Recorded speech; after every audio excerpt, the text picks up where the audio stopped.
டேய் நீ அந்த பொண்ணை லவ் பண்ணுற விஷயம் அந்த பொண்ணுக்கு தெரியும்ல? தெரியும்டா. ஆனால் அந்த பொண்ணு உன்னை லவ் பண்ணல அதானே? ஆமாம். கட்டி விடு, நம்ம அண்ணா பார்த்துப்பாரு. நீ ஏன் மச்சான் எந்த பொண்ணையும் லவ் பண்ண மாட்டேற? நான் சும்மா தான் மச்சான். அவனா இருந்தானா என் ஃப்ரெண்டு ஜோஷா. வேணாம். என் வாழைக்கு நீ ப்ரப்போஸ் பண்ணுண்ணா. டேய் கமலேஷ் ஒழுங்கா போயிரு. நானா ப்ளீஸ்ண்ணா கொஞ்சம் பார்த்து பண்ணா நம்ம பையனா. டேய் கமலேஷ் சரியான காலில் இருக்கிறேன், ஒழுங்கா போயிரு. நான் ப்ளீஸ்ண்ணா அந்த பொண்ணு லைனில் இருக்குதுண்ணா. அந்த பொண்ணு பேர் மைதிலி. நான் கொஞ்சம் பேசுனா என்னண்ணா?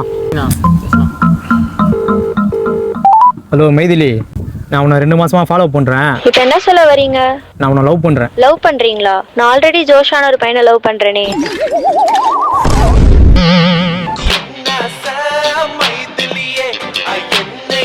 ஹலோ.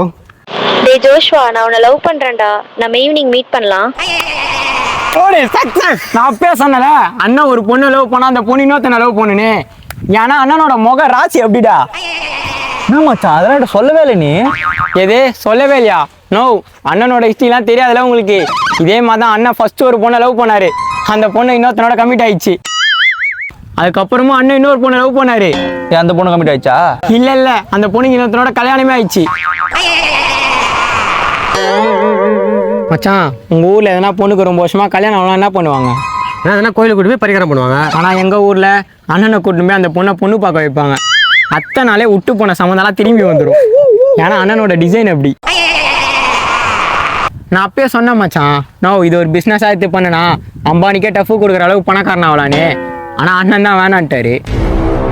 டேய் கமலேஷ் என்ன கலாகிரியா? நானும் ஒரு பொண்ணை லவ் பண்ணி உசார் பண்ணி இதே ரோட்ல வண்டியில கூட்டு போறேன், பாக்குறியா? இதெல்லாம் கண்டிப்பா நடக்கும். கமான் கபிலா. நடக்கும்ண்ணா, ஆனால் பாதிலே யாரா எழுப்பி விட்ருவாங்க, இல்லைனா கல்ல அலாரம் வச்சிரும்.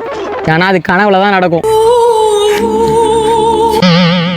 சரிண்ணா, ரொம்ப நன்றிண்ணா. வரலாம். தேங்க்ஸ்ண்ணா. பையனா டேய் இப்பெல்லாம் இந்த விருப்பம் கல்யாணம் பண்ணுவார். அவனுக்கு எங்கடா கல்யாணம் நடக்க போகுது? அவளாம் கடைசி வரைக்கும் மொட்டை பையனா தான் சுற்றியும் இருப்பான். சொல்கிறேன்.